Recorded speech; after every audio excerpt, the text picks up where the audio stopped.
everyone, welcome again in Plus One Accountancy class. In today's session, we will continue our last topic, that is Journal Original Entry Book. Let's start our today's topic, that is banking transactions. In earlier time, in traditional time, only cash basis transaction is going on.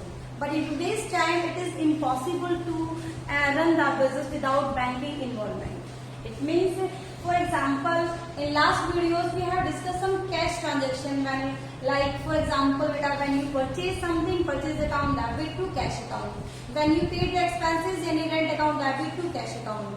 But in today's video, we will learn about the banking involvement. यानी आज हम क्या कर रहे हैं, for example during lockdown time हम बार बार कहते हैं क्या, कैशलेस जो पेमेंट है, यानी हमें पेमेंट कौन सी करनी, कैशलेस का मतलब है we are doing payment with the help of banking. यानी for example when we are using debit card, credit cards and cheque, draft, these are instrument which are using in banking transactions. And for banking transaction, how to enter in journal books, this concept we will learn in today's session. Let's start today's session. First entry, when I say banking transaction, there are several types of banking transaction involved in business. First transaction, for example, cash deposit into bank. यानी इसके साथ सबसे पहले चलिए हम इस example से पहले मैं आपसे कहती हूँ, when you open the account, यानी अगर आप बैंक में एक अपना अकाउंट ओपन करते हो, सिंपल सी, अगर आपके पेरेंट्स आपसे पूछो you are studying in commerce class and you have learn about that account section, that's why you have to know about the when you open a account, तो what is the general entry, यानी what is the rules of debit and credit, क्या कहता है हमारा, यानी when you open a account. सबसे पहले मैं बात कर रही हूँ, जब आप एक अकाउंट ओपन करते हो क्या, किसमें, इन बैंक, यानी अगर आप बैंक में अपना अकाउंट ओपन करते हो तो हमारी एंट्री क्या होगी. अच्छा, अकॉर्डिंग टू द रूल्स मैंने आपसे बताया था, बैंक है, बैंक आपके नेम पे, यानी आप अपनी आइडेंटिटी प्रूफ वगैरह देते हैं, यानी बैंक जो है हम उसको क्या लेते हैं, it is a personal account. According to the personal account, यानी इसमें दो अकाउंट इन्वॉल्व है, तो बैंक वाला. For open a bank account you need some amount to deposit into the bank, यानी बैंक में डालने के लिए 500 rupees, 100 rupees, यानी it is started amount that has to be paid into the bank. यानी दो ट्रांजेक्शन हो गया, एक हमारा बैंक, दूसरा हमारा कैश. ठीक है, तो फॉर दिस वन हमारा कैश और बैंक, कैश कौन से नेचर का अकाउंट होता है, रियल नेचर का, और बैंक कौन से नेचर का अकाउंट होता है, that is personal nature. Real nature में मैंने कैश में बताया आपको क्या, when cash going from the business it will be credited, when cash coming in the business it will be debited. When you open a account in bank, यानी bank में जब account open करते हो तो मुझे आप उसके अकॉर्डिंग आप मुझे बताइए, कैश आपके बिजनेस से जा रहा है कि वापस आ रहा है, यानी कमिंग इन बिजनेस और going from business. It means यहाँ पर कैश आपके बिजनेस से जाता है, यानी यू डिपॉजिट इनटू बैंक में कैश कम होता है बिजनेस से, एंड यानी इन बैंक आपका रियल अकाउंट है, रियल अकाउंट के रूल के अकॉर्डिंग क्या होता है, यानी बैंक आपका पर्सनल अकाउंट है, पर्सनल जो गिवर क्या है क्रेडिट, और आपका रिसीवर क्या है डेबिट. यानी यहाँ पर बैंक क्या पैसे ले रहा है, तो इसका मतलब वो क्या है आपका रिसीवर.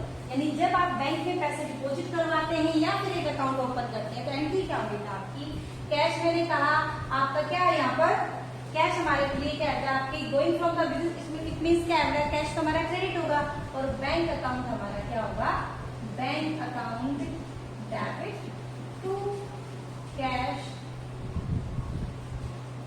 अकाउंट. यानी कोई भी अमाउंट, फॉर एग्जाम्पल आपने 500 से ही अपना अकाउंट ओपन किया है, तो ये एंट्री आपकी मिलेगी फर्स्ट. यानी आपको मैंने जो एंट्री बताई था, this is your first entry आपकी when you cash deposit into bank और ओपन अकाउंट इन बैंक. यानी what is the entry, bank account debit. Bank क्यों डेबिट हो रहा है, बिकॉज इन दिस एग्जाम्पल बेटा बैंक हमारा है रिसीवर, और सेम आपका cash going from the business, आपका अकॉर्डिंग टू रियल नेचर, तो आपका कैश यहाँ से क्या रहता है, going from the business. Now second example, that is cash withdraw from the bank. यानी आप अगर आपके अकाउंट में कैश आपके पास अमाउंट है डिपॉजिटेड है, अगर आप जब कोई आपको रिक्वायरमेंट्स होती है when you withdraw from the bank, तो आगे एंट्री क्या करेंगे, when cash withdraw from the bank. यहाँ पर आपके कौन से अकाउंट इफेक्ट करता है, cash withdraw from the bank. भी दो ही अकाउंट है, कैश और बैंक। बस दिस एग्जाम्पल बेटा बैंक आपका गिवर है और कैश आपके पास बिजनेस में क्या होगा बेटा, कम यानी आएगा। तो ये सीन आपका यानी कैश कम है तो यानी कैश अकाउंट हमारा क्या हो जाएगा, डेबिट टू बैंक गिवर है तो क्रेडिट। मान लो आपने 1000 रुपीज बैंक से निकाल के लेकर आए हो तो ये आपकी एंट्री होगी। कौन सी एंट्री होगी आपकी? For second example cash withdraw from the business. क्यों? क्योंकि कैश हमारे पास आ रहा है और बैंक हमारा क्या है यहाँ पर गिवर है। This the reason. Now third example that is cash cheque draft. Cheque हो चाहे कोई ड्राफ्ट हो बेटा रिसीव फ्रॉम डेटर्स। डेटर्स कौन है? जिनसे आपको पैसे क्या है बेटा लेने हैं। अगर उन्होंने कैश की बजाय आपको चेक या ड्राफ्ट दिया है तो आप इसमें दो एग्जांपल्स हो सकते हैं। यानी when you receive the cheque ना, रिसीव चेक, तो यहाँ पर टू एग्जांपल्स होते हैं। When you on same day आपने अगर उसे डिपॉजिट कर दिया बैंक में, ठीक है, on same day deposit into bank, तो क्या एंट्री होगी? और आपने सेम डे की बजाय किसी दूसरे दिन another day deposit into bank, तो एंट्री क्या होगी? पहला एग्जांपल लेते हैं on same day when you deposit into bank. यानी आपको चेक मिला, फॉर एग्जांपल व्यक्ति का नाम है राम। राम कोई व्यक्ति था जिससे आपको 5000 रुपीज लेने थे। उसने कैश की बजाय आपको 5000 रुपए का क्या दे दिया था? चेक दिया है। तो it means what is the entry for this example? आपकी एंट्री क्या होगी बेटा? आपकी एंट्री यानी आपको किससे मिला? हुआ था गिवर राम, राम गिवर है, it means Ram will be credited. और हमारे पास क्या है? चेक क्या है? अब सेम डे अगर आपने डिपॉजिट कर दिया तो चेक तो हमारे लिए सिर्फ हम उसको बैंक में डाल देते तो हमारा क्या इंक्रीज होगा। चेक तो एक आपका क्या है? पेपर का पीस ऑफ पेपर है, आप उसे बैंक में डाल देते दैट इज वैल्यूएबल। और आपका उसी पेपर पीस ऑफ पेपर की वजह से आपका जो बैंक अकाउंट है यानी आपका जो अमाउंट है वो क्या हो जाएगा बेटा? It will be increased. तो आपका अगर सेम डे पे अगर आप डिपॉजिट करते हो तो एंट्री होगी बैंक अकाउंट डेबिट, कि बैंक में पैसा आया है और किसने दिया है? हु द डेटर राम, यानी 5000 रुपीज से बैंक अकाउंट आपका इंक्रीज हो गया है। गिवर कौन है? राम। ये आपकी होगी बेटा कौन सी entry? Third fourth entry that is cheque draft receive from the debtors. इसी का थर्ड का ही बेटा, थर्ड का ही बी पार्ट। ये ए पार्ट कौन सा है? दिस वन, जो सेम डे अगर आप डिपॉजिट करवा देते हैं। अगर फॉर एग्जाम्पल बेटा ये जो चेक है मुझे कब मिला है? 5 जून को मिला था। जैसे आप अपने फीस के लिए अपना पेमेंट करके आते हो, 5 जून को आपने चेक दे दिया। मे बी विकास सर उसको आफ्टर 10 डेज 15, क्योंकि चेक जो होता है वो कहता है इट इज वैल्यूएबल, और कहता है आपके चेक जो आप इशू करके देते हो 3 मंथ तक आपका वो वैलिड होता है। विद इन 3 मंथ कभी भी जो आपका रिसीवर होता है उसे बैंक में डाल सकता है। It means after 10 days Vikas sir deposit that same cheque into the bank. तो तब हम एंट्री क्या करेंगे बेटा? 5 डेट को तो हमारी क्या एंट्री होगी? हम बैंक वर्ड यूज नहीं करेंगे, बैंक में तो चेक गया ही नहीं। इट मीन्स आपका बैंक अकाउंट इंक्रीज नहीं हुआ। इस बैंक की जगह हम क्या वर्ड यूज करेंगे बेटा? Cheques in hand. ये तो सेम होगा, cheque in hand account debit. किससे मिला है? राम से 5000। ये क्या है आपका? जब अगर हम उस दिन चार आपका सेम डे डिपॉजिट नहीं कर, क्योंकि आप चेक हाथ में लेके घूम रहे हो 10 दिन तक, it mean cheque in hand account debit to Ram. अगर ये कब हो गया एंट्री बेटा? जब आप उसे सेम डे डिपॉजिट नहीं करवाते। मैंने कहा 5 को मिला है, ये चेक सेम आपका, अब इसको 15 को डलवा रहे तो 15 की जो डेट होगी बेटा उस दिन आपका क्या होगा? बैंक इंक्रीज होगा। यानी 15 जून को हम क्या लिखेंगे? बैंक अकाउंट डेबिट टू, यानी अब राम तो क्रेडिट हो चुका, अब यहाँ पे राम वर्ड यूज नहीं करेंगे। जो नया आपने अकाउंट ओपन कर दिया था that is checks in hand, वो आपका क्रेडिट हो जाएगा बेटा। Cheques in hand account credit 5000। यानी अगर आप इसे सेम डे डिपॉजिट करवाते हैं तो आपकी सिंगल एंट्री होगी। अगर आप उसे आफ्टर 10 डेज 15 डेज अगर यानी बाद में कभी करवाते हैं तो बेटा दो एंट्री होंगी, एक वो चेक आपको लेने की और दूसरी एंट्री चेक आपको बैंक में डिपॉजिट करने की। यानी आपके यहाँ एक चेक इन हैंड आपने न्यू अकाउंट ओपन किया कि चेक आपके हाथ में है। व्हेन यू दिस ये चेक जो कहता है this cheque when you deposit into bank then entry bank account will increase by that 5000 rupees to cheques in hand 5000 rupees will be credited. Now next example आपके 4 examples complete है। For example क्या होगा, when payment is made by issue a cheque, कोई भी payment किसी खर्चे के लिए, किसी परचेज के लिए, किसी एसेट्स के लिए, when you issue a cheque यानी आप एक चेक इशू करते हो फॉर पेमेंट। पेमेंट आपकी किसी भी फॉर्म में हो सकती है, आपके एक्सपेंसेस को देने के लिए, कोई आपको किसी क्रेडिटर को देने के लिए, या फिर परचेज ऑफ एसेट्स के लिए।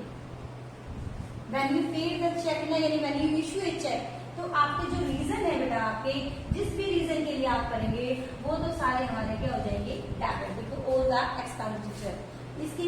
लेकिन हमारे पास से चेक जा रहा है तो चेक का मतलब क्या, हमारे पास अमाउंट कहाँ से कम होगा, आपके अकाउंट से। इट मीन्स बैंक अकाउंट क्या होगा आपका क्रेडिट। यानी इन this example what is the entry, आपका जो भी फॉर एग्जाम्पल अगर आप परचेज कर रहे हैं तो purchase account debit to bank when you issue a cheque. और परचेज की बजाय अगर मैं मशीनरी परचेज करती तो परचेज की जगह वर्ड क्या आ जाता, machinery account debit to bank. अगर मैं रेंट पे करती चेक के थ्रू तो rent account debit to bank. It means ये आपका कोई भी एग्जाम्पल हो किसी चीज के लिए, व्हेन यू पेड समथिंग किसी चीज के लिए आपके लिए बाय चेक, तो आप बैंक तो क्रेडिट होगा, जो रीजन है वो क्या होगा, डेबिट। यानी ये आपका 4th example. Now come to the point of आपका when interest charge by bank and when interest allow by bank. ये दो एग्जांपल्स हैं आपके। इंटरेस्ट चार्ज बाय बैंक, देखिए ये जो वर्ड है ना, आपकी जो बैंक है एज ए बिजनेसमैन, आपका जो बैंक है बेटा, उस बैंक में आपके दोनों टाइप के इंटरेस्ट होते हैं। बैंक आपसे इंटरेस्ट लेता भी है और बैंक आपको इंटरेस्ट देता भी है। आपके पैसे जो जमा है बैंक पे उसको तो उस पर तो आपको इंटरेस्ट मिलता है। अगर आपने बैंक से कुछ विड्रॉ या फिर आपने लोन लिया होता उस पर आप इंटरेस्ट देते हो। तो interest when you give interest यानी ऑन लोन वगैरह या फिर किसी बैंक ओवरड्राफ्ट पे तो इंटरेस्ट चार्ज वर्ड आता है। और जब आपके एफडी पे आपके डिपॉजिट पे बैंक आपको इंटरेस्ट देता है तो वर्ड आता है बैंक अलाउ। तो इस टाइम पर तो आपकी ये इंटरेस्ट चार्ज जो होगा इस टाइम पे तो ये हमारा खर्चा है या लॉस है। और बेटा जब आप बैंक आपको इंटरेस्ट दे रहा है तो उस टाइम पर आपकी ये क्या है, पहले आपकी ये है आपकी इनकम या फिर आप गेन भी हो सकती है। ठीक है, यानी ये आपको फायदा क्योंकि आपको पैसे मिलते हैं। ठीक है, तो इसकी एंट्री क्या होगी, जब चार्ज बैंक कर आपके अकाउंट से पैसे जाएंगे तो बैंक क्रेडिट होगा। तो आप वर्ड यूज करेंगे interest account debit to bank. यहाँ बैंक अकाउंट को मैंने क्रेडिट क्यों किया है, इस एग्जांपल में आपका क्या है, बैंक आपका अमाउंट कम कर देगा।